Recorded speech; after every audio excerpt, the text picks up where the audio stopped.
Hello students, welcome to Subodh infinite education. तो आज अपन बात करेंगे बीएससी नर्सिंग फोर्थ सेमेस्टर के अंदर जो आपकी सब्जेक्ट है मेडिकल सर्जिकल नर्सिंग सेकंड। इसके अंदर जो यूनिट 6 आपकी nursing management of patient with neurological disorders, इसके अंदर अपन बात करेंगे सीवीए, ब्रेन स्ट्रोक के बारे में, माइस्थेनिया ग्रेविस के बारे में, स्पाइनल कॉर्ड इंजरी के बारे में और बेल्स पाल्सी के बारे में आज अपन डिस्कस करने वाले हैं। तो देखते हैं बच्चों इसके अंदर जो सीवीए या सेरिब्रोवेस्कुलर एक्सीडेंट या जिसको अपन ब्रेन अटैक या स्ट्रोक भी बोलते हैं उसके बारे में अपन डिस्कस करते हैं यहाँ पे। तो सबसे पहले इसकी डेफिनेशन देख लेते हैं।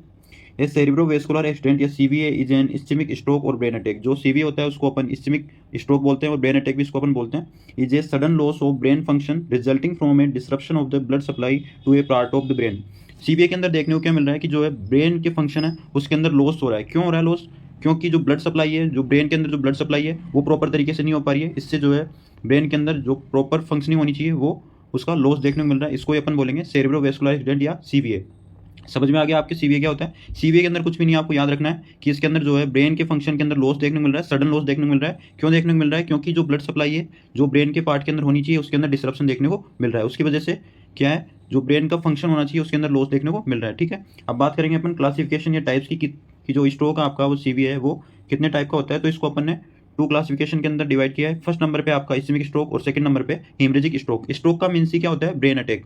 स्ट्रोक यानी कि ब्रेन के अंदर क्या है, जो ब्रेन का फंक्शन होता है वो लॉस हो जाता है। क्यों? क्योंकि ब्लड सप्लाई प्रॉपर नहीं हो पा रही ब्रेन के अंदर। इसकी वजह से जो है आपके क्या नहीं हो पा रहा, फंक्शन नहीं हो पा रहा है प्रॉपर ब्रेन के अंदर। ठीक है, स्ट्रोक का मीन्स आपको याद रखना है। अब इसके बाद देखते हैं अपन जो आपको फर्स्ट है इस्केमिक स्ट्रोक। इसके अंदर क्या हो रहा है? स्ट्रोक का मीन्स तो आपको समझा दिया मैंने कि फंक्शन हो रहा है, ब्रेन के फंक्शन जो है लॉस हो रहा है। ठीक है, तो देखते हैं इसके अंदर this is the loss of the function in the brain. समझ में आ गया? मैंने बताया था आपको स्ट्रोक का मीन्स सब जगह आपको यही लिखना है कि स्ट्रोक का मीन्स क्या होता है, this is the loss of function in the brain. अब इस्केमिक यहाँ पे आ रहा है तो इसका मतलब क्या है? As a result of disturbed blood supply. जो ब्लड सप्लाई है डिस्टर्ब हो रही है उसकी वजह से ब्रेन के फंक्शन लॉस हो रहा है, इसको अपन बोलेंगे इस्केमिक स्ट्रोक। बिल्कुल सिंपल डेफिनेशन है, याद हो गई होगी आपको बच्चों। ठीक है, अब ऐसे ही सेकंड नंबर पे अपन बात करते हैं। स्ट्रोक का मीन्स क्या बताया था मैंने आपको कि जो आपकी लॉस हो रहा था ब्रेन के फंक्शन के अंदर, तो आपको यही लाइन लिखनी है। और हेमरेजिक का मतलब यानी कि कोई भी ब्लीडिंग हो रही है उसके कारण ब्रेन टिश्यू या जो ब्रेन का फंक्शन है उसके अंदर लॉस देखने को मिल रहा है। ठीक है, haemorrhagic stroke are the case by bleeding into the brain tissue. Haemorrhagic stroke कब हो रहा है? जब ब्लीडिंग हो रही है ब्रेन के टिश्यूज के अंदर, जो ब्रेन के वेंट्रिकल्स होते हैं और सब आर्कनोइड स्पेस के अंदर जो ब्लीडिंग हो रही है उसके कारण हेमरेजिक स्ट्रोक देखने को मिल रहा है। इससे क्या है, ब्लड जो ब्रेन का फंक्शन होता है वो लॉस हो जाएगा। ठीक है, समझ में आ गया होगा दोनों टाइप। आगे बात करते हैं अपन इसी के अंदर टाइप ऑफ स्ट्रोक। यहाँ पे थोड़ा डिटेल के अंदर समझाया हुआ है मैंने। इस्केमिक स्ट्रोक अपन ने समझ लिया था। स्ट्रोक का मीन्स होता है जो ब्रेन का फंक्शन होता है वो लॉस हो गया। इस्केमिक क्यों?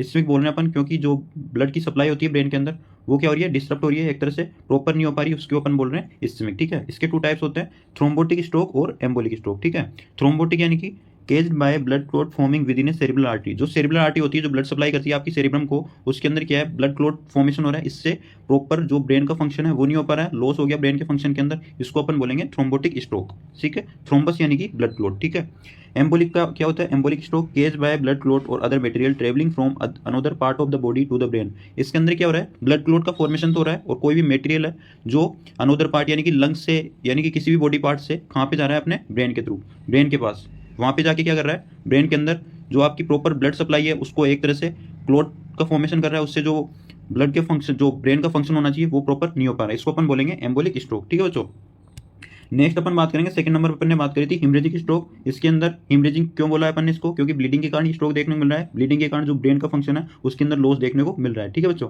इसके टू टाइप्स होते हैं, इंट्रा सेरिब्रल और सब आर्कनोइड। नाम से पता लग रहा है इंट्रा सेरिब्रल यानी कि जो ब्रेन के टिश्यू है उसके अंदर क्या देखने को मिल रही है, हेमरेजिक का मतलब ब्लीडिंग। देखते हैं इसके अंदर bleeding occurs with in the brain tissue itself, यानी कि जो ब्लीडिंग है आपकी वो ब्रेन टिश्यू के अंदर देखने को मिल रही है, इसको अपन बोलेंगे इंट्रा सेरिब्रल यानी कि सेरिब्रम के अंदर, यानी कि सेरिब्रम यानी कि एक तरह से ब्रेन टिश्यू के अंदर जो आपकी ब्लीडिंग देखने को मिल रही है इसको अपन बोलेंगे इंट्रा सेरिब्रल हीमरेज। ठीक है बच्चों, सेकंड नंबर पे सब आर्कनोइड हीमरेज। सब आर्कनोइड हीमरेज क्यों बोला इसको अपन ने? क्योंकि ब्लीडिंग हो रही है इसके अंदर सब आर्कनोइड स्पेस के अंदर। Bleeding occurs in the space between the brain and tissue covering it.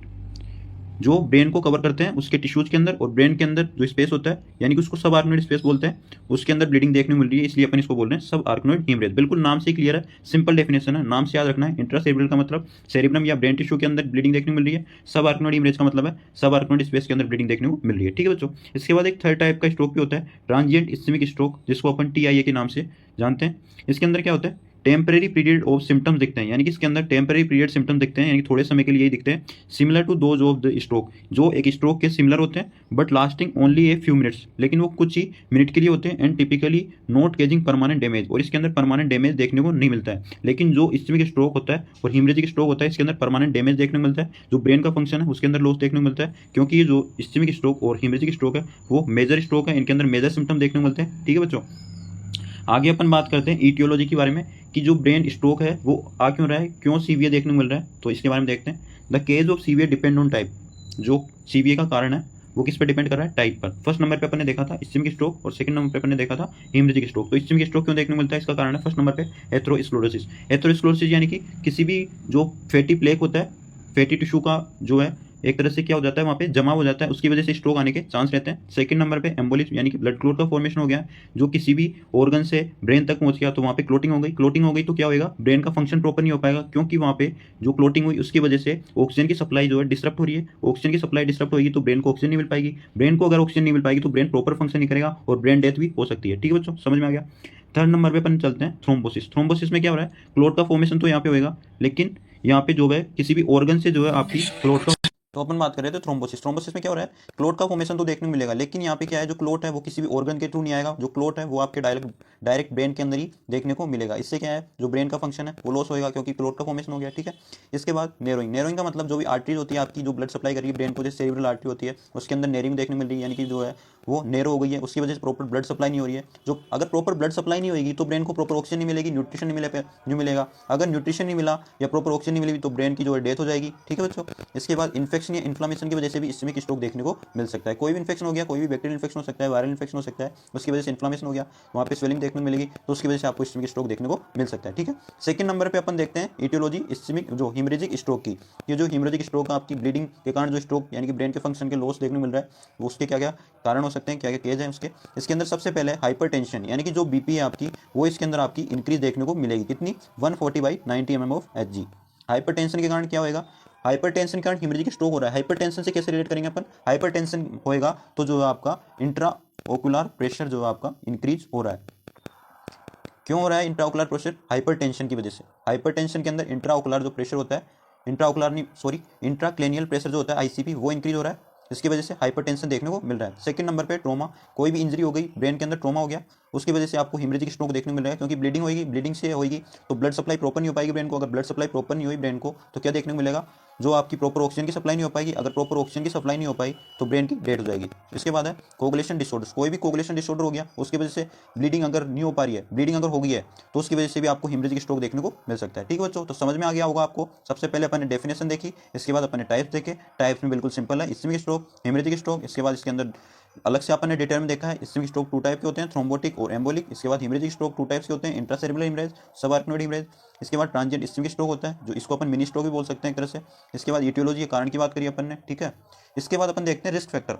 Risk factor जो है एग्जिस्ट करते हैं, लेकिन एग्जिस्ट तो कर रहे हैं लेकिन इनके कारण हो सकता है रिस्क फैक्टर, इसलिए अपन बोलते हैं इनको। ठीक है, इसके अंदर 2 टाइप से होते हैं, नॉन मॉडिफाइल और मॉडिफाइल। नॉन मॉडिफाइबल के अंदर क्या होता है, एडवांस एज के अंदर ये ज़्यादा देखने को मिल सकता है, जैसे 55 ईयर्स के ओल्डर देन, यानी कि जो 55 ईयर्स से ज़्यादा उम्र के जो एडल्ट है उनके अंदर ये देखने को मिल सकता है, ओल्डर एज के अंदर ये देखने को मिलता है मेनली इसके, और मेनली ये जेंडर मेल के अंदर ये देखने को मिलता है। ठीक है, मॉडिफाइड रिस्क फैक्टर के अंदर बात करें तो हाइपरटेंशन वाले पेशेंट के अंदर स्ट्रोक होने के चांस हो सकते हैं, ओबेसिटी वाले पेशेंट के अंदर देखने को मिल सकता है, जो पेशेंट जो पीपल स्मोकिंग करते हैं उनके अंदर भी देखने को मिल सकता है, जो जिनको डायबिटीज़ है उनके अंदर भी ये स्ट्रोक देखने को मिल सकता है। कौन सा, सीवीए ब्रेन स्ट्रोक। ठीक है, इसके बाद अपन बात करेंगे पैथोफिजियोलॉजी। इंपॉर्टेंट है बच्चों, जो मैं बता रहा हूँ ये क्वेश्चन आपको 15 नंबर का क्वेश्चन आपके फिक्स है, एग्जाम में आने वाला है, और इसकी पैथोफिजियोलॉजी आपको लिख के आनी है, तभी आपको नंबर मिलेंगे। ठीक है बच्चों, बिल्कुल सिंपल मैं पैथोफिजियोलॉजी आपके लिए लेके आऊँ, बिल्कुल सिंपल वे में आपको याद होगी। तो सबसे पहले देखते हैं स्ट्रोक की पैथोफिजियोलॉजी समझने से पहले, सबसे पहले अपन ने सबसे पहले बात करी थी किसकी, जो अपन ने टाइप देखे थे उसकी बात करते हैं अपन यहाँ पे। टाइप्स के अंदर क्या देखा था, सबसे पहले इस्केमिक स्ट्रोक देखा था बच्चों अपन ने। ठीक है, इस्केमिक स्ट्रोक के अंदर उसके बाद देखा था हेमरेजिक स्ट्रोक। तो सबसे पहले अपन यहाँ पे बात करेंगे हेमरेजिक स्ट्रोक। हेमरेजिक स्ट्रोक के अंदर क्या हो रही थी, ब्लीडिंग हो रही थी। तो यहाँ पे स्ट्रोक हो रहा है क्योंकि ब्लॉक और रप्चर, जो ब्लड वेसल है आपकी उसके अंदर ब्लॉक हो गया है, ये ब्लड वेसल रप्चर हो गई है, क्योंकि ब्लीडिंग वहाँ पे हो गई है, तो वेसल्स के अंदर रप्चर हो गई है।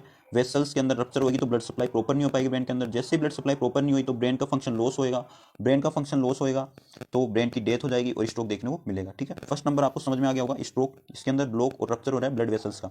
इससे अगर ब्लॉक और रप्चर हो गई ब्लड वेसल्स के अंदर तो जो ब्लड फ्लो है ब्रेन का वो ऑब्वियसली डाउन होएगा, प्रॉपर ब्लड फ्लो नहीं हो पाएगा। ठीक है, ये तो समझने वाली बात है कि जो ब्लड वेसल्स है वही रप्चर हो गई तो प्रॉपर जो आपको ब्लड सप्लाई वो जो ब्रेन को होनी चाहिए वो प्रॉपर नहीं हो पाएगी। इससे क्या होगा, जो ब्लड फ्लो है ब्रेन का वो डिक्रीज हो जाएगा। ठीक है बच्चों, इसके बाद थर्ड नंबर पे क्या देखने को मिलेगा, डिक्रीज ऑक्सीजन एंड ग्लूकोज। बिल्कुल ऑब्वियस सी बात है, ब्लड फ्लो डिक्रीज हो रहा है तो ऑक्सीजन एंड ग्लूकोज तो डिक्रीज होगा, यानी कि न्यूट्रिशन एक तरह से डिक्रीज होगा क्योंकि ब्लड के through he oxygen and nutrients की सप्लाई होती है। ठीक है, तो थर्ड नंबर भी समझ में आ गया, डिक्रीज हो गया ऑक्सीजन एंड ग्लूकोज। इससे क्या होगा, जो सोडियम एंड पोटेशियम पंप है वो फेल हो जाएगा। Sodium and potassium pump fail क्यों होगा, क्योंकि ऑक्सीजन की सप्लाई प्रॉपर नहीं हो पा रही, ग्लूकोज इंटेक नहीं हो पा रहा, यानी कि न्यूट्रिएंट्स प्रॉपर नहीं मिल पा रहे सेल को। इससे क्या होगा, सेल के अंदर स्वेलिंग आ जाएगी।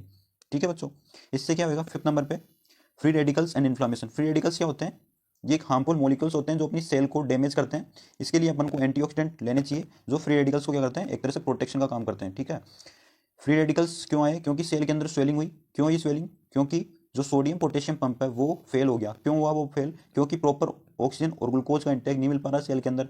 क्यों नहीं मिल पा रहा, क्योंकि ब्लड फ्लो नहीं मिल पा रहा, ब्लड फ्लो नहीं हो पा रहा जो ब्रेन को होना चाहिए, डिक्रीज हो रहा है। ठीक है, जैसे फ्री रेडिकल्स एंड इन्फ्लामेशन हुआ तो क्या हुआ, आपके अंदर न्यूरोनल डेथ, यानी कि जो नर्वस सिस्टम के अंदर जो न्यूरॉन्स होते हैं उनके अंदर डेथ हो गई। तो जो मैसेज है, जो इंपल्स का आदान प्रदान होना चाहिए वो प्रॉपर नहीं हो पा रहा। इससे क्या है, जो इंट्राक्रेनियल प्रेशर जो मैंने आपको बताया था अभी हाइपरटेंशन के अंदर क्या देखने मिल रहा था, वो आपके यहाँ पे इंक्रीज हो जाएगा। ठीक है बच्चों, तो समझ में आ गया होगा आपको, दोबारा समझा देता हूँ एक बार और।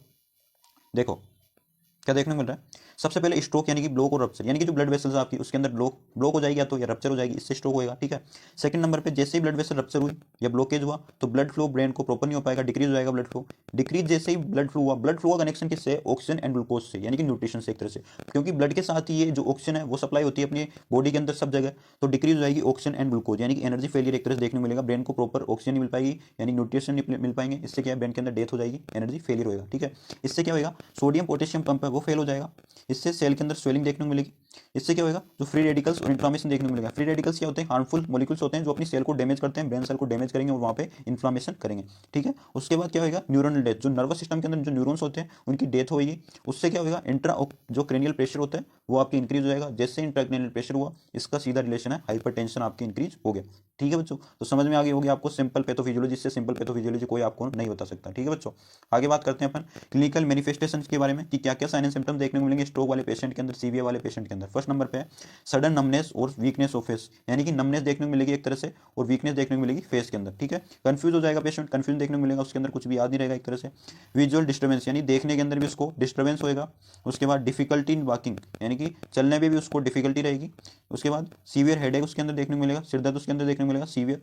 उसके बाद चेंज इन मेंटल स्टेटस, जो मेंटल स्टेटस उसका उसके अंदर भी चेंज देखने को मिलेगा। ये जो 6 मेजर साइन एंड सिम्टम्स है ये आपको याद रखने बच्चों। ठीक है, उसके बाद अपन बात करते हैं डायग्नोस्टिक इवोल्यूशन कि कौन कौन से डायग्नोस अपन पेशेंट के लिए करवाएंगे जब उसको सीवीए के चांस रहेंगे कि इसके अंदर सीवीए स्ट्रोक है, तो अपन कौन कौन से डायग्नोसिस करवाएंगे। फर्स्ट नंबर पे अपन पेशेंट की हिस्ट्री लेंगे और फिजिकल एग्जामिनेशन करेंगे। उसके अंदर अपन ब्रेन को देखेंगे कौन से पार्ट के अंदर डैमेज है, क्या डैमेज है। उसके बाद सीटी स्कैन अपन करवाएंगे, जो भी इमेज है उसके लिए इमेज जो चाहिए अपन को ब्रेन की। उसके बाद एमआरआई अपन करवाएंगे, इसके बाद लंबर पंक्चर करवाएंगे। इसके अंदर सैंपल लेते हैं अपन यहाँ से, ठीक है, सीएसएफ लेते हैं, उसको अपन टेस्ट करते हैं लेबोरेटरी के अंदर, जो भी उसके अंदर मेजरमेंट आते हैं उसके अकॉर्डिंग अपन बताते हैं कि स्ट्रोक है या नहीं है। ठीक है, उसके बाद ब्लड टेस्ट करते हैं कि कोई भी इन्फेक्शन तो नहीं है।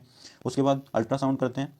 नेक्स्ट अपन करते हैं ईसीजी, इलेक्ट्रोकार्डियोग्राम और इकोकार्डियोग्राम की जो हार्ट रेट आपकी वो प्रॉपर चल रही है या नहीं चल रही। ठीक है, इसको देखने के लिए अपन ये टेस्ट करवाते हैं। ठीक है, इसके बाद अपन देखते हैं मैनेजमेंट के अंदर, इसके अंदर अपन मेडिकल मैनेजमेंट करते हैं। मेडिकल मैनेजमेंट में अपन इसको कौन कौन सी मेडिसिन देते हैं, थ्रोम्बोलाइटिक एजेंट देते हैं, जो थ्रोम्बस आपकी क्लोट जो फॉर्मेशन हुआ है उसको ब्रेक डाउन के लिए अपन थ्रोम्बोलाइटिक एजेंट देते हैं। स्टेप्टोकाइनेज और एल्टीप्लेज, 2 मेडिसिन आपको याद रखनी है। ठीक है बच्चों, इसके बाद एंटीप्लेटलेट थेरेपी देते हैं, इसके अंदर आपको एक मेडिसिन याद रखनी है, एस्पिरिन देते हैं अपन पेशेंट को। थर्ड नंबर पे मेडिसिन फॉर लोअर बीपी, यानी कि जो बीपी आपको हाइपरटेंशन देखने को मिल रहा है इंट्राक्रेनियल प्रेशर के बढ़ने से, उसके लिए अपन इनारप्रिल और रेमिप्रिल देंगे। ये क्या करेगी, दोनों मेडिसिन जो बीपी है आपकी उसको कम कर देगी। ठीक है, इसके बाद एंटीकोगुलेंट थेरेपी अपन देते हैं, इसके अंदर अपन देते हैं वारफेरिन। ये क्या करता है, कोगुलेशन को ब्रेक डाउन करता है। इसके बाद सर्जिकल मैनेजमेंट की अपन बात करते हैं। इसके अंदर अपन कैरोटिड एंड आर्टरियोक्टोमी करवाते हैं। इसके अंदर जो कैरोटिड आर्टरी है उसको अपन एक तरह से कट कर देते हैं, क्योंकि वहाँ पे क्लोट का फॉर्मेशन हो गया। क्लोट का फॉर्मेशन हो गया, इसी वजह से प्रॉपर ब्लड सप्लाई नहीं हो पा रही ब्रेन को, इससे प्रॉपर फंक्शन नहीं कर पा रहा है ब्रेन, क्योंकि ऑक्सीजन की सप्लाई नहीं हो पा रही है। ठीक है बच्चों, सबसे पहले अपन माइस्थेनिया ग्रेविस की डेफिनेशन की, भाई माइस्थेनिया ग्रेविस क्या होता है, तो इसके अंदर अपन देखते हैं। सबसे पहले Myasthenia gravis is a chronic autoimmune disorder affecting the neuromuscular junction, characterized by various degree of weakness of the skeletal muscle of the body. Myasthenia gravis क्या है, chronic autoimmune disorder। autoimmune क्यों बोल रहे हैं, क्योंकि जो इसके अंदर जो बॉडी की एंटीबॉडी है वो खुद ही क्या कर रही है, जो न्यूरोमस्कुलर जो नर्व और मसल्स का जंक्शन है वहाँ पे अटैक कर रही है। इसके कारण क्या देखने को मिल रहा है, वेरियस डिग्री ऑफ वीकनेस, जो वॉलेंट्री मसल है बॉडी की उसके अंदर वीकनेस देखने को मिल रही है। इसके अंदर women are more affected more frequently than the men, यानी कि जो माइस्थेनिया ग्रेविस है वुमेन के अंदर देखने को मिलती है ज़्यादातर मेन की तुलना में। ठीक है, तो समझ में आ गई होगी डेफिनेशन क्या है। डेफिनेशन कुछ भी नहीं है, सिंपल डेफिनेशन है। माइस्थेनिया ग्रेविस एक क्रोनिक है, यानी लंबे समय तक रहती है, ऑटोइम्यून डिसऑर्डर है। ऑटोइम्यून क्यों बोल रहे हैं, क्योंकि इसके अंदर जो बॉडी की एंटीबॉडी है, इम्यून सिस्टम बॉडी का, वो खुद ही क्या कर रहा है, खुद की जो न्यूरोमस्कुलर जंक्शन है बॉडी का, उस पर अफेक्ट कर रहा है। इसके कारण जो भी बॉडी के अंदर वॉलेंट्री या स्केलेटल मसल्स की मूवमेंट होती है, उसके अंदर वीकनेस देखने को मिल रही है। ठीक है बच्चों, वुमेन जो है इसके अंदर ज़्यादा अफेक्ट रहती है माइस्थेनिया ग्रेविस से मेन की तुलना में। तो समझ में आ गया होगी आपको माइस्थेनिया ग्रेविस की डेफिनेशन। आगे चलते हैं अपन, इसके कारण क्या होते हैं, जो एग्जैक्ट केज है इसका, यानी कि मेन कारण इसका अभी तक भी पता नहीं है, लेकिन माइस्थेनिया ग्रेविस क्या है, ऑटोइम्यून डिजीज है। इसके अंदर जो बॉडी की इम्यून सिस्टम है वो क्या करता है, जो न्यूरोमस्कुलर जंक्शन है, जो नर्व और मसल्स का जो जंक्शन है, एक तरह से वहाँ पे क्या कर रहा है, डैमेज कर देता है उस पार्ट को। एजिंग, यानी कि जो एज है उस जैसे जैसे एज बढ़ेगी उसके अंदर भी देखने को मिलता है, यानी कि 50+ वाले लोगों के अंदर भी ये देखने को मिलता है एजिंग के अंदर। ठीक है, अब बात करेंगे अपन पैथोफिजियोलॉजी की, कि भाई ये डिजीज जो है माइस्थेनिया ग्रेविस वो हो कैसे रही है, डिजीज प्रोसेस क्या है इसकी, वो अपन पैथोफिजियोलॉजी के अंदर डिस्कस करेंगे। तो देखते हैं अपन पैथोफिजियोलॉजी के अंदर सबसे पहले, myasthenia gravis is caused by defect in transmission of nerve impulse. जो नर्व इंपल्स है, जो मैसेज है, उनका ट्रांसमिशन क्या होता है, माइस्थेनिया ग्रेविस के अंदर डिफेक्ट होता है, डिसेबिलिटी होती है एक तरह से, उनके अंदर ट्रांसमिशन पूरी तरह से हो नहीं पाता है टू द मसल्स तक, जिससे क्या होता है, एट द न्यूरोमस्कुलर जंक्शन, जो न्यूरोमस्कुलर जंक्शन है मसल्स का, वहाँ पे क्या नर्व इंपल्स पहुंच नहीं पाते हैं, उसके अंदर डिफेक्ट आ जाता है, प्रॉब्लम हो जाती है, उसकी वजह से माइस्थेनिया ग्रेविस देखने को मिलता है। Normally when impulses travel down the nerve, normally क्या होता है, जैसे नर्व जो भी इंपल्सेज होते हैं, जो भी मैसेज होते हैं, वो क्या करते हैं, नर्व के थ्रू ट्रांसमिट होते हैं, मसल्स तक जाते हैं, न्यूरोमस्कुलर जंक्शन पर पहुंचते हैं, और जो भी मूवमेंट होती है वो परफॉर्म करते हैं। लेकिन the nerve endings release a neuro transmitter substance called acetylcholine, और जो नॉर्मली क्या होता है, जो नर्व की एंडिंग्स होती है वहाँ पे जो सिनेप्स प्रेजेंट होते हैं, उसके अंदर जो न्यूरो ट्रांसमीटर होता है, सब्सटेंस होता है जिसको एस्टाइकोलिन कहते हैं अपन, वो रिलीज होता है जब नॉर्मली इंपल्स यानी कि मैसेज एक तरह से वो ट्रांसमिट हो रहे हैं नर्व के थ्रू, कहाँ पर, न्यूरोमस्कुलर जंक्शन में या मसल्स तक, तब एस्टाइकोलिन रिलीज हो रहा है। लेकिन acetylcholine travel through the neuromuscular junction and bind to acetylcholine receptors.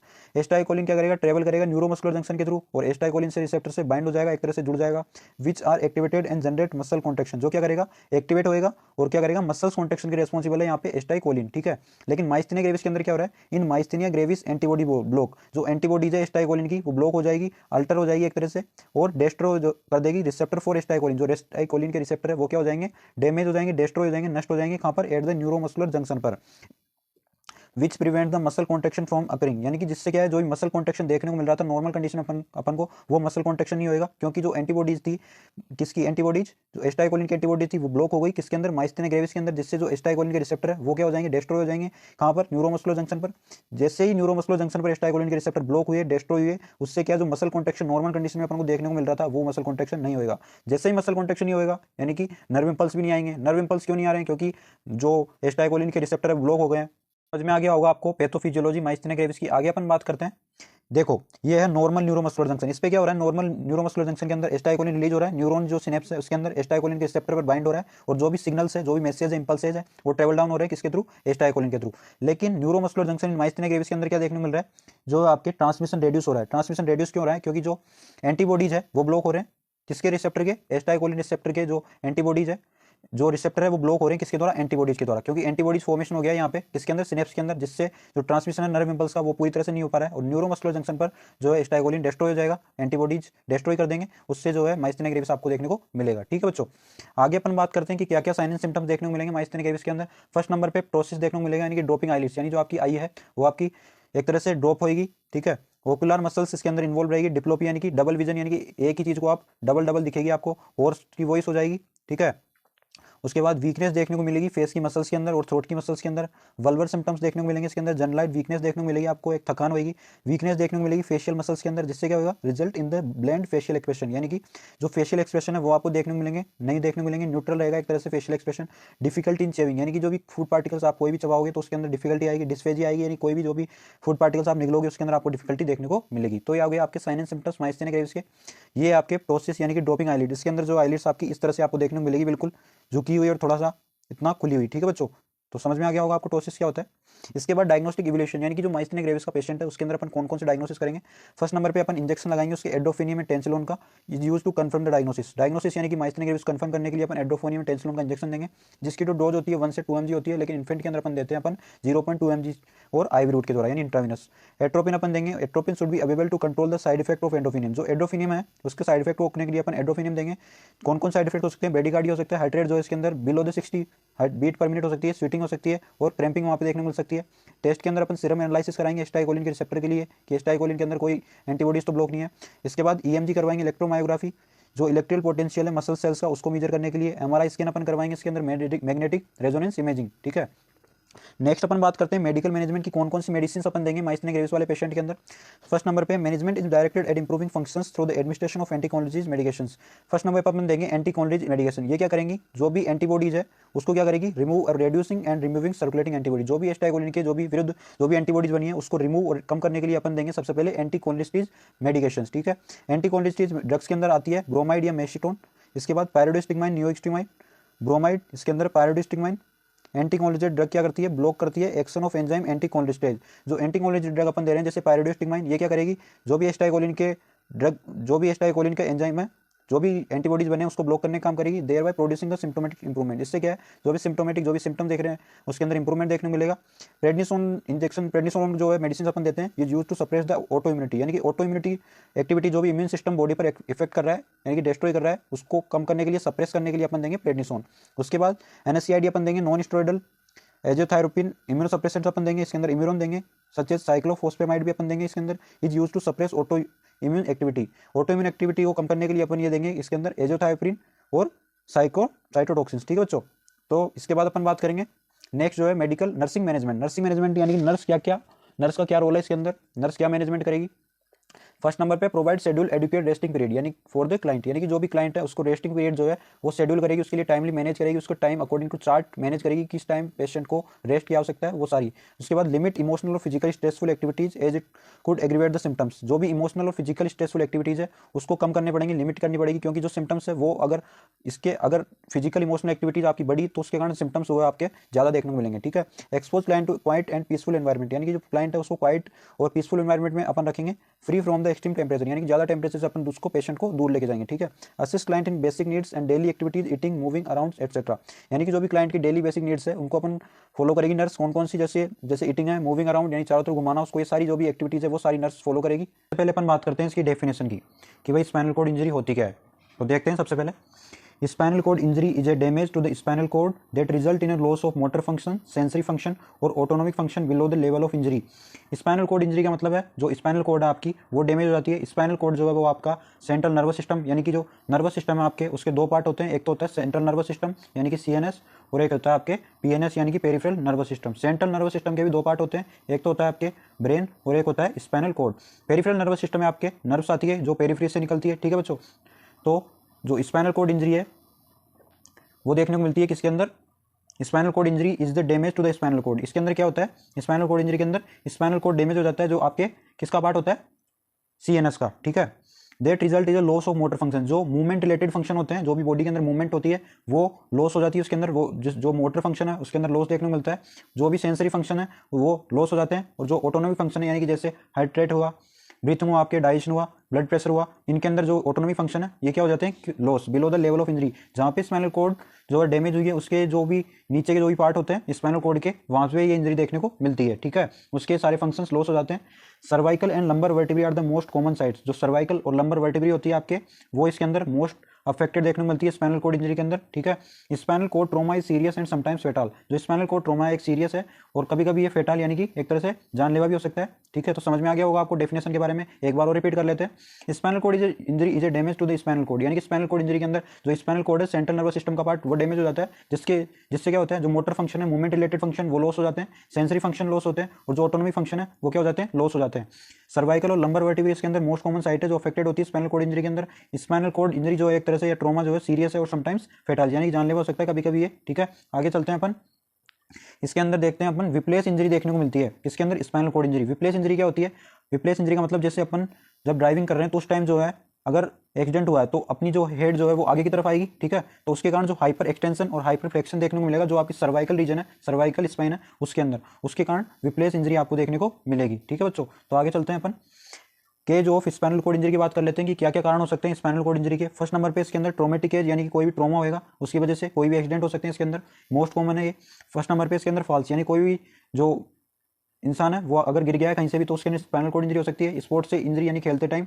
उसके बाद इंडस्ट्रियल इंजरी एक्सीडेंट देखने को मिल सकता है, कोई भी असॉल्ट यानी कोई भी मारपीट के टाइम स्पाइनल कॉर्ड के अंदर अगर वहाँ पे किसी ने मार दिया आपके तो स्पाइनल कॉर्ड इंजर्ड हो सकती है। ट्रैफिक एक्सीडेंट के अंदर आपको स्पाइनल कॉर्ड डैमेज हो सकती है। और कोई भी गन शॉट यानी किसी ने भी अगर गन चलाई है तो बुलेट आपके स्पाइनल कॉर्ड के अंदर लग गई है तो उसकी वजह से भी स्पाइनल कॉर्ड इंजरी आपको हो सकती है। सेकंड नंबर पे नॉन ट्रोमेटिक एज, यानी कि इसके अंदर आपके आएंगे जो भी ट्यूमर्स है, इन्फेक्शन है और जो भी आपके स्पाइनल कॉर्ड की इन्फेक्शन है उसके अंदर।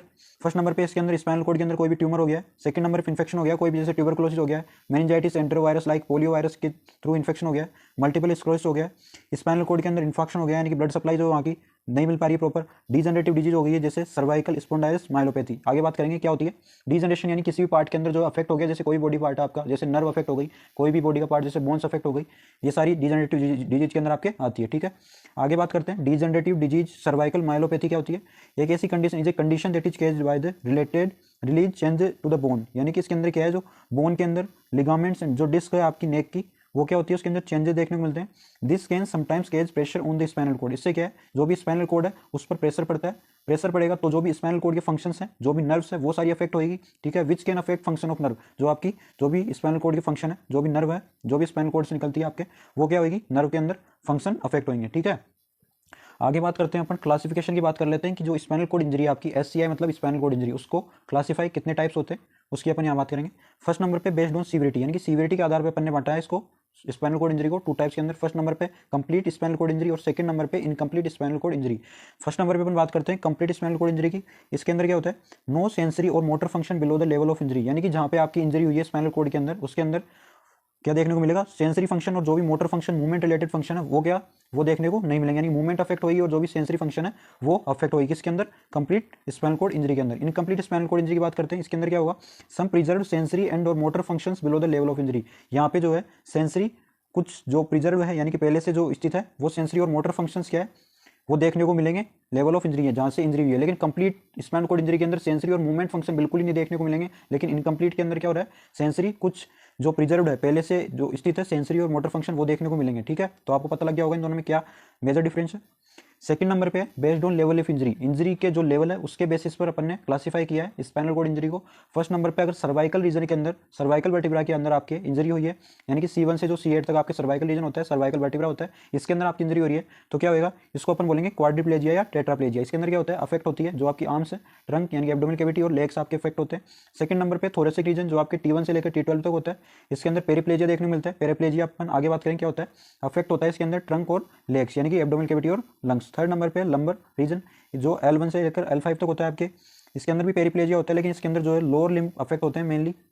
इसके बाद सेक्रल रीजन होता है S1 से S5 तक आपके, जिसके अंदर बाउल, ब्लैडर और सेक्सुअल डिस्फंक्शन देखने को मिलता है। अगर आपके जो भी सेक्रल रीजन है इसके अंदर इंजरी हुई है तो बाउल, ब्लैडर और सेक्सुअल डिस्फंक्शन आपको देखने को मिलेगा। ठीक है, आप इसको ऐसे भी याद रख सकते हो C7, T12, L5 और S5, ये इसका फॉर्मूला होता है बच्चों। ठीक है, आगे अपन बात करते हैं सिंड्रोम्स की बात कर लेते हैं अपन। इनकम्प्लीट एससीआई जो अगर इनकम्प्लीट अपन ने अभी पढ़ी थी कंप्लीट और इनकम्प्लीट, कंप्लीट के अंदर क्या हो रहा था, कोई भी सेंसरी और मोटर फंक्शन देखने को नहीं मिल रहे थे क्योंकि इंजरी हुई है स्पाइनल कोड के अंदर।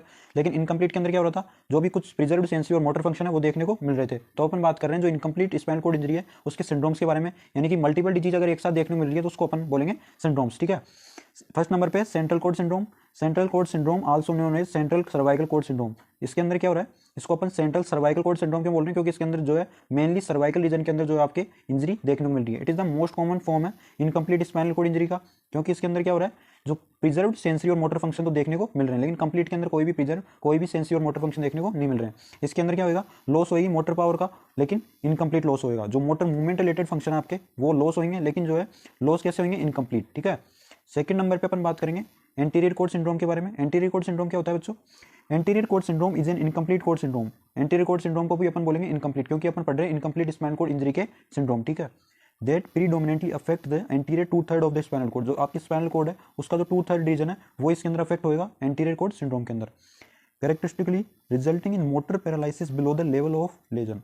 इसका मतलब क्या हो रहा है कि जो भी आपकी मोटर पैरालिसिस यानी कि जो भी मोटर फंक्शन है, मूवमेंट रिलेटेड फंक्शन, उसके अंदर पैरालिसिस देखने को मिलेगा एक तरह से below the level of lesson. Lesson का मतलब क्या है, जो भी आपके कोई भी बॉडी पार्ट के अंदर जैसे स्पाइनल कोड इंजरी के अंदर कोई भी डैमेज हुआ है पार्ट तो वहाँ पे जो स्पॉट बने हैं उस पर ये देखने को मिलेगा। As well as the loss of pain and temperature, यानी कि जो पेन के सेंसेशन है और टेम्परेचर का जो भी सेंसेशन है वो क्या होएगा, लॉस होएगा, वो देखने को नहीं मिलेगा at the below of level of lesion. जहाँ पे स्पॉट बना है आपके, जहाँ भी कट लगा है किसी भी स्पाइनल कोड इंजरी के अंदर जो भी पार्ट डैमेज हुआ है उसके नीचे के जो भी पार्ट है उसके अंदर पेन और टेम्परेचर जो है वो सेंसेशन खत्म हो जाएंगे, यानी कि वहाँ पे उसके नीचे वाले पार्ट के अंदर पेन और टेम्परेचर का जो भी महसूस है वो नहीं होंगे आपको, ठीक है। इसके बाद नेक्स्ट अपन बात करेंगे ब्राउन स्क्वाड सिंड्रोम के बारे में। Brown Sequard syndrome is caused by damage to one half of the spinal cord. इसके अंदर क्या हो रहा है, हाफ पार्ट जो है वो आपके डैमेज हो रहा है, वो क्या हो रहा है, डैमेज हो रहा है। I the hemisection of the spinal cord, इसका मतलब जो है आपके हेमी सेक्शन यानी कि दो पार्ट में इसको डिवाइड हो गया ऐसे, तो उसका जो फर्स्ट पार्ट है उसके अंदर ज़्यादा डैमेज देखने को मिलेगा और इसके कारण क्या देखने को मिलेगा, पैरालिसिस देखने को मिलेगा, बिल्कुल वहाँ पे मूवमेंट नहीं होगी किसी प्रकार की। नेक्स्ट अपन बात करेंगे स्पाइनल कॉर्ड इंजरी की पैथोफिजियोलॉजी के बारे में कि स्पाइनल कॉर्ड इंजरी हो कैसे रही है, इसकी डिजीज प्रोसेस के बारे में यहाँ पे देखेंगे पैथोफिजियोलॉजी के अंदर अपन देखते हैं। इसके अंदर पैथोफिजियोलॉजी की बात अपन करते हैं स्पाइनल कॉर्ड इंजरी के बारे में। The spinal cord injured by the compression, pull और tear of tissues, loss of myelin, tissue necrosis or the later changes. यानी कि स्पाइनल कॉर्ड जो है वो इंजरी होती है किसके द्वारा, कंप्रेशन, कोई भी स्पाइनल कॉर्ड पे यानी कि कोई भी अपन प्रेशर अप्लाई कर रहे हैं एक तरह से, पुल का मतलब हो रहा है यहाँ पे कोई भी फोर्सफुल प्रेशर दे रहे हैं अपन, फोर्स एक तरह से, और टीयर ऑफ टिश्यूज यानी कि जो भी ब्रेन के टिश्यूज है स्पाइनल कॉर्ड है वो क्या हो रहे हैं, रप्चर हो रहे हैं, तो उसकी वजह से जो है स्पाइनल कॉर्ड इंजर हो रही है। इससे जो है लॉस ऑफ माइलिन, जो आपकी माइलिन सीट है नर्वस सिस्टम की, वो क्या हो रही है, लॉस हो रही है। इस पर टिश्यू नेक्रोसिस हो रहा है, यानी कि जो टिश्यू है स्पाइनल कॉर्ड के वहाँ पे क्या हो रहा है, डैमेज हो रहे हैं टिश्यू, ये बाद में देखने को मिलते हैं। सबसे पहले तो क्या होगी, स्पाइनल कॉर्ड इंजर होगी किसके द्वारा, कंप्रेशन के द्वारा, ठीक है। उसके बाद है पुल के द्वारा, यानी किसी भी प्रकार का फोर्स दिया गया है स्पाइनल कॉर्ड के बाद स्पाइनल कॉर्ड पर, और जो स्पाइनल कॉर्ड आपकी क्या हो रही है, रप्चर हो रही है, टीयर ऑफ टिश्यूज हो रहा है, स्पाइनल कॉर्ड के टिश्यूज जो है रप्चर हो रहे हैं, उसकी वजह से स्पाइनल कॉर्ड इंजर हो रही है। जो आपकी माइलिन सीट लॉस हो रही है, टिश्यू नेक्रोस हो रही है, ये आपको बाद में देखने को मिलेंगे। सबसे पहले क्या होगी, स्पाइनल कॉर्ड इंजर्ड होगी, ठीक है। SCI यानी कि spinal cord injury also lead to bleeding compression of the nerve roots, यानी कि जो है स्पाइनल कॉर्ड इंजरी के अंदर क्या होगा, जो ब्लीडिंग कंप्रेशन है एक तरह से, यानी कि ब्लीडिंग देखने को मिलेगी जो नर्व रूट है, यानी कि जो स्पाइनल कॉर्ड इंजरी के अंदर जो नर्व की एंट्री होती है वहाँ पे ब्लीडिंग देखने को मिलेगी, क्योंकि कंप्रेशन वहाँ पे प्रेशर अप्लाई हो रहा है किसी प्रकार का, इससे स्पाइनल कॉर्ड क्या हो रही है, इंजर्ड होती है। The cord spinal cord severe either partial और कंप्लीटली, ये जो ब्लीडिंग हो सकती है वो पार्शियली भी हो सकती है और कंप्लीटली देखने को मिल सकती है, ठीक है बच्चों। नेक्स्ट अपन बात करते हैं इसके अंदर the client experience motor and sensory dysfunction below the site of injury. जो है क्लाइंट जो है इसके अंदर क्या एक्सपीरियंस करेगा, मोटर और सेंसरी के अंदर जो मूवमेंट रिलेटेड फंक्शन है और जो सेंसरी रिलेटेड फंक्शन है वो क्या होंगे, डिसफंक्शन होंगे, उसके अंदर डिस्टर्बेंस देखने को मिलेगा एक तरह से, जहाँ पे इंजरी हुई है इसके नीचे वाले पार्ट के अंदर। इससे क्या होगा, डिक्रीज होगी जीआई फंक्शन, जो गैस्ट्रोइंटेस्टाइनल फंक्शन है, जो भी आपके एब्डोमिनल फंक्शन है वो क्या होंगे, डिस्टर्ब होंगे, डिक्रीज हो जाएंगे। रेस्पिरेटरी अरेस्ट हो सकता है इससे, रेस्पिरेटरी अरेस्ट से उसको क्या होगा, ब्रीथिंग के अंदर डिफिकल्टी हो सकती है। मसल्स के अंदर स्पासिटी यानी कि मसल्स जो है कॉन्ट्रेक्शन हो सकती है, इसकी वजह से आपको पैरालिसिस देखने को मिल सकता है, ठीक है बच्चों। समझ में आ गई होगी आपको पैथोफिजियोलॉजी। नेक्स्ट अपन बात करेंगे क्लिनिकल मैनिफेस्टेशन के बारे में। क्लिनिकल मैनिफेस्टेशन यानी कि साइन एंड सिम्टम्स क्या क्या देखने को मिलेंगे भाई स्पाइनल कॉर्ड इंजरी वाले पेशेंट के अंदर, ठीक है। तो देखते हैं इसके अंदर फर्स्ट नंबर पे फ्लैसिड पैरालिसिस देखने को मिलेगा आपको, ठीक है। उसके बाद लॉस ऑफ स्पाइन रिफ्लेक्स, जो भी स्पाइनल कॉर्ड के अंदर रिफ्लेक्स आते हैं, जो भी सेंसेशन होते हैं वो below the level of injury, यानी कि जहाँ पे इंजरी हुई है उसके नीचे वाले पार्ट के अंदर जो भी स्पाइनल रिफ्लेक्स आते हैं, जो भी स्पाइनल सेंसेशन होते हैं स्पाइनल कॉर्ड के अंदर, वो सारे क्या हो जाएंगे, खत्म हो जाएंगे, लॉस हो जाएंगे। सेकंड उसके बाद है लॉस ऑफ सेंसेशन, जैसे पेन, टच और temperature below the level of injury, यानी कि जो भी पेन, टच और टेम्परेचर है उनके अंदर लॉस देखने को मिलेगा जहाँ पे इंजरी हुई है उसके नीचे वाले पार्ट के अंदर। लॉस ऑफ सीटिंग देखने को, यानी कि जो भी पसीने हैं सीटिंग है उसके अंदर लॉस देखने को मिलेगा। लॉस ऑफ स्पिंक्टर, यानी कि जो बाउल और ब्लैडर के डिस्फंक्शन देखने को मिलेगा, जो भी स्पिंक्टर है आपके बाउल ब्लैडर के अंदर उसके अंदर जो है उसका टोन जो है यानी कि एक तरह से कॉन्ट्रैक्शन रिलैक्शन मूवमेंट है वो डिस्टर्ब होगी। ये आपके क्लिनिकल मैनिफेस्टेशन है। इसी के अंदर है आपके क्वाड्रिप्लेजिया देखने को मिलेगा। क्वाड्रिप्लेजिया क्या होता है, paralysis from the neck down, यानी कि नेक से नीचे की तरफ जो है पैरालिसिस देखने को मिलता है। इसके अंदर इंक्लूडिंग द ट्रंक्स, आपकी एब्डोमिनल कैविटी आती है, लेग्स आती है और आपकी आर्म्स आती है, क्योंकि due to the spinal cord injury in the cervical region, ठीक है। क्योंकि सर्वाइकल जो आपकी सर्वाइकल रीजन के अंदर क्या हो रहा है, आपके स्पाइनल कॉर्ड इंजरी हो रही है, तो उसकी वजह से क्वाड्रिप्लेजिया होगा। क्वाड्रिप्लेजिया का मतलब पैरालिसिस होएगा ट्रंक्स के अंदर, लेग्स और आर्म्स के अंदर। ये भी इसका ही साइन एंड सिम्टम्स है किसका, स्पाइनल कॉर्ड इंजरी का। इसके बाद है पैराप्लेजिया, क्या होता है, पैरालिसिस और डिस्फंक्शन ऑफ लोअर बॉडी, यानी कि जो डिस्फंक्शन होगा इसके अंदर लोअर बॉडी के अंदर देखने को मिलेगा। बॉडी के अंदर आपके कौन कौन से पार्ट, जैसे बॉवल जो है आपके ब्लेडर, इसके अंदर डिस्फंक्शन देखने को मिलेगा, क्योंकि due to the spinal cord injury in the thoracic, lumbar और सेक्रल रीजन। ये आपके सेक्रल है, यहाँ पे मिस्टेक हो गया यहाँ पे टाइपिंग में। तो पेरिप्लेजिया के अंदर क्या हो रहा है, जो लोअर बॉडी है उसके अंदर पैरालिसिस डिस्फंक्शन देखने को मिल रहा है, क्योंकि जो है स्पाइनल कॉर्ड इंजरी हुई है आपके थोरेसिक रीजन के अंदर, लंबर रीजन के अंदर और सेक्रल रीजन के अंदर, ठीक है। लेकिन क्वाड्रिप्लेजिया के अंदर जो है पैरालिसिस देखने को मिल रहा है ट्रंक्स के अंदर, लेग्स और आर्म्स के अंदर, क्योंकि जो स्पाइनल कॉर्ड इंजरी हो रही है वो आपके सर्वाइकल रीजन के अंदर देखने को मिल रही है, ठीक है। नेक्स्ट अपन बात करेंगे डायग्नोस्टिक इवैल्यूएशन के बारे में कि जो आपके स्पाइनल कॉर्ड इंजरी है उसको डायग्नोस कैसे करेंगे। तो सबसे पहले अपन करेंगे इसके लिए न्यूरोलॉजिकल एग्जामिनेशन, ठीक है। इसके बाद स्पाइनल कॉर्ड का एक्सरे करवाएंगे, सीटी स्कैन करवाएंगे, जो provide information regarding the nature of fracture and the code, जो क्या प्रोवाइड करेगा, जो भी फ्रैक्चर हुआ है स्पाइनल कॉर्ड के अंदर उसके बारे में इन्फॉर्मेशन देगा, जो भी स्पाइनल एक्सरे और सीटी स्कैन है, ठीक है। उसके बाद एमआरआई अपन करवाएंगे, मैग्नेटिक रेजोनेंस इमेजिंग, ये क्या करेगा, to locate the level of lesion, जहाँ भी इंजरी हुई है, जहाँ भी स्पॉट बना है स्पाइनल कॉर्ड के अंदर उसको डिटेक्ट करने के लिए, लोकेट करने के लिए अपन एमआरआई कराएंगे। ये क्या करेगा, आइडेंटिफाई करेगा एडिमा का, जो भी फ्लूइड या ब्लड का एक्युमुलेशन हुआ है स्पाइनल कॉर्ड के अंदर, और जो भी हीमेटोमा यानी कि ब्लड का फॉर्मेशन हुआ है, जहाँ पे ब्लड इकट्ठा हुआ है, एक तरह से कलेक्शन हुआ है ब्लड का, उसको लोकेट करने के लिए अपन एमआरआई करवाएंगे। माइलोग्राम करवाएंगे अपन, IA स्केल करवाएंगे। ये होता है अमेरिकन स्पाइनल इंजरी एसोसिएशन, जो डिटरमाइन करता है जो भी न्यूरोलॉजिकल लेवल एंड सीवियरिटी को, ठीक है। Myelogram also known as a myelography, जो माइलोग्राम होता है इसको अपन माइलोग्राफी बोलते हैं। इज ए डायग्नोस्टिक टेस्ट, ये क्या होता है, डायग्नोस्टिक इमेजिंग टेस्ट होता है that examine the spinal cord and surrounding areas, जो क्या करता है जो भी स्पाइनल कॉर्ड के अंदर और सराउंडिंग एरियाज के अंदर जो भी डैमेज हुआ है पार्ट, उसको डिटेक्ट या टेस्ट करने के लिए अपन ये टेस्ट करवाते हैं। कौन सा माइलोग्राम या माइलोग्राफी। नेक्स्ट अपन बात करते हैं कौन कौन से कॉम्प्लिकेशन देखने को मिल सकते हैं अगर स्पाइनल कॉर्ड इंजरी किसी को ये, तो डीप वेन थ्रोम्बोसिस हो सकता है, पल्मोनरी एम्बोलिज्म हो सकता है और ऑर्थोस्टैटिक हाइपोटेंशन हो सकता है, यानी पेशेंट को जो है लेटे लेटे यानी कि सांस लेने में दिक्कत आ सकती है, ठीक है। उसके बाद अपन बात करेंगे मेडिकल मैनेजमेंट के बारे में कि कौन कौन से अपन इसको मेडिसिन देंगे स्पाइनल कॉर्ड इंजरी वाले पेशेंट के अंदर। सबसे पहले देंगे अपन इसको हाई डोज कोर्टिकोस्टेरॉइड्स। इसके अंदर आता है मिथाइलप्रेडनिसोलोन, जो क्या करेगा to reduce oedema and inflammation, जो भी ब्लड का एक्युमुलेशन हुआ है, फ्लूइड का एक्युमुलेशन हुआ है स्पाइनल कॉर्ड के अंदर और जो भी इन्फ्लेमेशन हुआ है उसको कम करने के लिए अपन कोर्टिकोस्टेरॉइड देंगे, ठीक है। उसके बाद ऑक्सीजन देंगे अपन, ऑक्सीजन इंट्यूबेशन देंगे। इंट्यूबेशन यानी कि एंडोट्रेकियल ट्यूब अप्लाई करेंगे, उसके अंदर इंसर्ट करेंगे। इसके थ्रू क्या है जो पेशेंट जो है वो ब्रीथिंग ले पाएगा ठीक तरीके से। इसके बाद स्केलेटल रिडक्शन एंड ट्रैक्शन देंगे अपन। स्केलेटल रिडक्शन में अपन कुछ जो भी टेक्निक्स होती है मेडिकल ट्रीटमेंट अपन प्रोवाइड करेंगे। ट्रैक्शन देंगे यानी कि जो भी इंजर्ड पार्ट हुआ है उसको कवर करने के लिए अपन ट्रैक्शन प्रोवाइड करेंगे। Immediate immobilisation with cervical collar, जो अभी सर्वाइकल कॉलर है उसको क्या करेंगे तुरंत इमोबिलाइज करेंगे, उसको उसके अंदर कोई भी मूवमेंट नहीं करेंगे। Reduction of dislocation restore to normal position, यानी कि जो भी मूवमेंट है अफेक्टेड पार्ट है स्पाइनल कॉर्ड उसको डिसलोकेट करेंगे, उसके अंदर किसी प्रकार की मूवमेंट नहीं होंगे नहीं देंगे, क्योंकि जो भी नॉर्मल पोजीशन है उसको रिस्टोर करने के लिए। उसके बाद स्टेबलाइजेशन ऑफ वर्टिब्रल कॉलम, जो आपकी वर्टिब्रल कॉलम है उसको स्टेबलाइज कर देंगे एक जगह पर ही, उसको किसी भी जो भी मेडिकल ट्रीटमेंट होता है उसके थ्रू अपन ये सब करेंगे। Traction use in cervical fracture, जो ट्रैक्शन होता है मेडिकल ट्रीटमेंट होता है इसके अंदर अपन जो सर्वाइकल फ्रैक्चर के अंदर अपन इसको यूज करेंगे, ठीक है बच्चों। इसके बाद सर्जिकल मैनेजमेंट की बात करते हैं। इसके अंदर क्या करेंगे अपन depending on the extent of injury, यानी कि इंजरी के अकॉर्डिंग अपन डिपेंड करेंगे कि कौन सी सर्जरी अपन को करनी है। फर्स्ट नंबर पे जो बोन के फ्रेगमेंट्स है अगर उनके अंदर इफेक्ट हुआ है तो अपन उनको रिमूव कर देंगे, रिमूवल ऑफ बोन फ्रेगमेंट। उसके बाद रिपेयर ऑफ डिसलोकेटेड वर्टिब्री, जो भी वर्टिब्री है जैसे लंबर वर्टिब्री है, सर्वाइकल है, उसको क्या करेंगे रिपेयर कर देंगे। External immobilisation with brace and cast, यानी कि ब्रेस का मतलब होता है यानी कि कोई भी मेडिकल डिवाइस अपन फिट कर देंगे, जो भी डैमेज पार्ट हुआ है वहाँ पे उसको मूवमेंट नहीं देखे। कास्ट के अंदर अपन कोई भी प्लास्टर अप्लाई करते हैं, प्लास्टर मान देते हैं जिससे जो भी इंजरी हुई है स्पाइनल कॉर्ड के अंदर किसी बॉडी पार्ट के अंदर तो उसको कवर करने के लिए, ठीक है। डीकम्प्रेशन देते हैं, लेमिनोक्टोमी इसके अंदर करवाते हैं, जो भी नर्व होती है उसको अपन इसके अंदर रिपेयर करवाते हैं, ठीक है। जो भी लेमिनोक्टोमी में अपन नर्व को रिमूव कर देते हैं एक तरह से, ठीक है। उसके बाद अपन बात करेंगे नर्सिंग मैनेजमेंट के बारे में कि नर्सिंग मैनेजमेंट ये नर्स का क्या रोल होता है स्पाइनल कॉर्ड इंजरी के अंदर। सबसे पहले जो है नर्स मॉनिटर करेगी पल्स ऑक्सीमेट्री को और एबीजी ब्लड एनालिसिस को, ठीक है।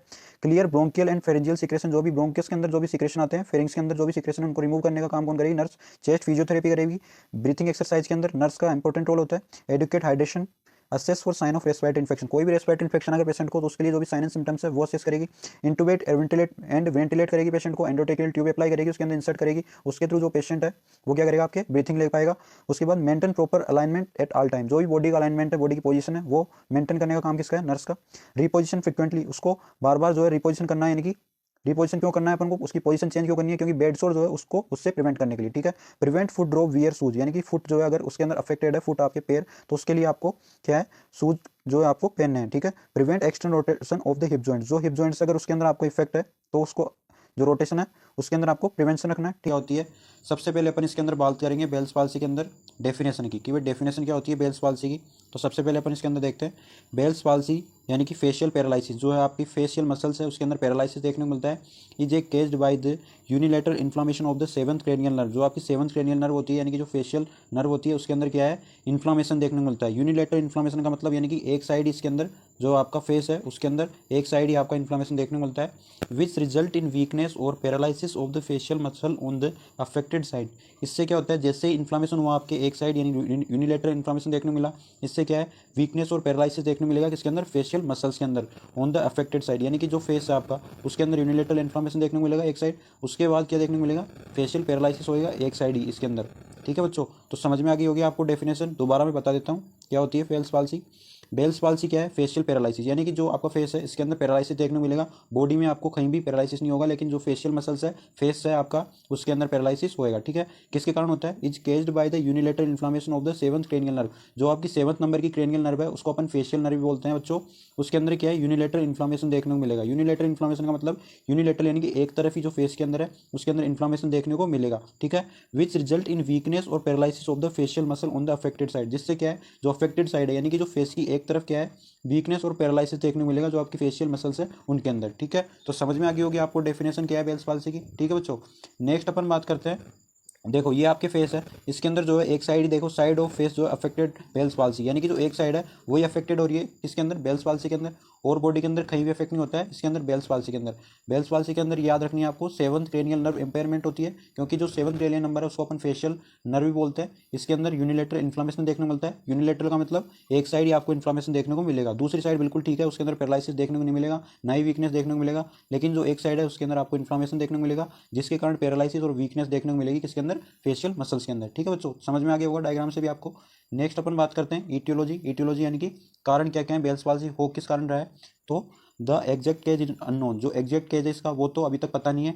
इसके बाद है वेस्कुलर इस्कीमिया, यानी कि क्या होता है, इस्कीमिया का मतलब होता है यानी कि जो भी आपका ब्लड फ्लो है वो क्या हो रहा है, इनसफिशिएंट ब्लड फ्लो हो रहा है किसके अंदर, ऑर्गन और टिश्यू के अंदर, जिससे आपके पैरालिसिस और वीकनेस देखने को मिल रहा है, क्योंकि जो ब्लड वेसल्स है वो आपकी ब्लॉक हो जाती है इसके अंदर। ठीक है, इसके बाद क्या कारण है इसका, वायरल डिजीज के कारण भी आपको जो है बेल्स पाल्सी हो सकता है। इसके अंदर कौन कौन से वायरस है, herpes zoster virus, herpes simplex virus और एक्टिन बार वायरस, ये जो आपके वायरस होते हैं इनके कारण आपको बेल्स पाल्सी देखने को मिलता है। इसके बाद ऑटोइम्यून डिजीज, जो आपकी बेल्स पाल्सी है वो आपकी ऑटोइम्यून डिजीज होती है, यानी कि इसके अंदर जो आपकी बॉडी की इम्यून सिस्टम है वो क्या करता है, जो आपकी बॉडी की सेल्स होती है उन पर अटैक कर देता है, उसके कारण आपको जो है बेल्स पाल्सी देखने को मिलता है। तो समझ में आ गई होगी आपको ईटियोलॉजी। नेक्स्ट अपन इसके अंदर बात करेंगे बच्चों पैथोफिजियोलॉजी, वेरी इंपॉर्टेंट पैथोफिजियोलॉजी, यानी कि डिजीज हो कैसे रही है, इसके अंदर पैथोफिजियोलॉजी के अपन बात करेंगे। इसके अंदर बेल्स पाल्सी जो type of pressure paralysis, Bell's palsy क्या है, प्रेशर पैरालिसिस का टाइप है। इसके अंदर जो है आपके फेशियल मसल्स के अंदर जो आपकी 7th नंबर की क्रेनियल नर्व है, यानी कि जो फेशियल नर्व है उसके अंदर प्रेशर बढ़ता है, जिससे फेशियल मसल्स क्या होती है, इंपेयरमेंट होती है। फेशियल मसल्स के अंदर क्या होता है, इंपेयरमेंट होता है, जिससे जो है पैरालिसिस होता है फेशियल मसल्स के अंदर। ठीक है, the inflamed edematous nerve become compressed to the point of damage, जो आपकी जो नर्व है आपकी फेशियल नर्व यानी कि 7th क्रेनियल नर्व जो इंपेयर हो रही है किसके अंदर, बेल्स पाल्सी के अंदर, वो क्या हो रही है, इन्फ्लाम हो रही है। और इडिमेटस यानी कि जो इडिमेटस यानी कि इडीमा देखने को मिल रहा है, फ्लूइड का एक्युमुलेशन हो रहा है, जिससे जो 7th क्रेनियल नर्व है फेशियल नर्व है वो आपकी डैमेज हो रही है। और द ब्लड सप्लाई ओकुल्ड, जिससे क्या है, जो ब्लड सप्लाई क्या हो रही है, ओकुल्ड हो रही है, यानी ब्लड सप्लाई पूरी तरह से सही नहीं हो पा रही है, जिससे जो है नर्व तक आपकी ब्लड सप्लाई नहीं हो रही है, इससे आपको पैरालिसिस देखने को मिल रहा है। Producing ischaemic necrosis of the nerve, ischaemic necrosis यानी कि जो आपकी ब्लड सप्लाई पूरी तरह से नहीं हो पा रही, इससे जो है टिश्यूज की डेथ हो रही है आपकी। ठीक है, it affect the facial nerve the 7th cranial nerve, Bell's palsy के अंदर क्या हो रहा है, फेशियल नर्व जो आपकी 7th क्रेनियल नर्व वो अफेक्ट हो रही है, इसके अंदर आपकी वीकनेस और पैरालिसिस देखने को मिल रहा है।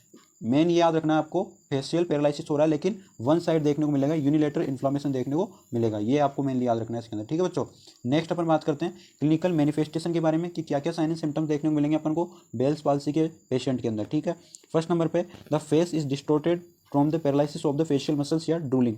फेस डिस्टोर्टेड का मतलब जो है फेस जो आपके बेल्स पाल्सी वाले पेशेंट के अंदर थोड़ा सा डिस्टोर्टेड मतलब मुड़ा रहा रहेगा, क्योंकि जो फेशियल मसल्स है वो उसके अंदर पैरालिसिस होएगा। पैरालिसिस के कारण क्या है, जो फेस है आपका वो थोड़ा सा मुड़ा हुआ रहेगा पेशेंट के अंदर। ठीक है, इंक्रीज लेक्राइमिनेशन, सेकंड जो साइन एंड सिम्टम्स है, यानी कि जो है पेशेंट के अंदर लेक्राइमिनेशन का मतलब जो टीयर्स आपके वो ज़्यादा देखने को मिलेंगे, यानी कि ज़्यादा आपके देखने को मिलेंगे। ठीक है, painful sensation of the face behind the ear and in the eye, यानी कि जो सेंसेशन है पेनफुल, क्योंकि जो वीकनेस और पैरालाइज हुई है फेस के अंदर, इससे जो है फेस के अंदर पेनफुल सेंसेशन देखने को मिलेंगे।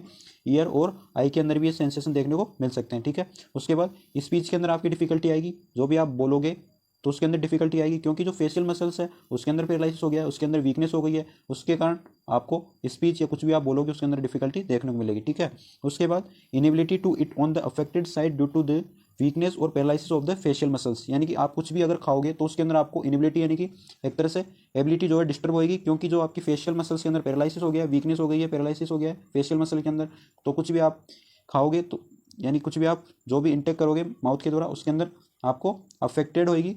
ठीक है, क्योंकि जो फेशियल मसल्स है उनके अंदर पैरालिसिस हो गया आपके, और वो भी यूनिलेटरल हुआ है। ठीक है, मेनली याद रखना है, मैं आपको हर बार बोल रहा हूँ यूनिलेटरल। ठीक है, मेन चीज़ ये है यूनिलेटरल, आप दोनों साइड के अंदर पैरालिसिस नहीं कर सकते बेल्स पाल्सी के अंदर। ठीक है, तो याद रखना है यूनिलेटरल इन्फ्लामेशन या यूनिलेटरल पैरालिसिस। ठीक है, नेक्स्ट अपन बात करेंगे इसी के अंदर loss of taste on the front part of tongue, यानी क्लिनिकल मैनिफेस्टेशन जो है आपकी बेल्स पाल्सी के अंदर, इसके अंदर जो है टेस्ट का लॉस होएगा जो आपकी फ्रंट पार्ट है टंग उसके अंदर।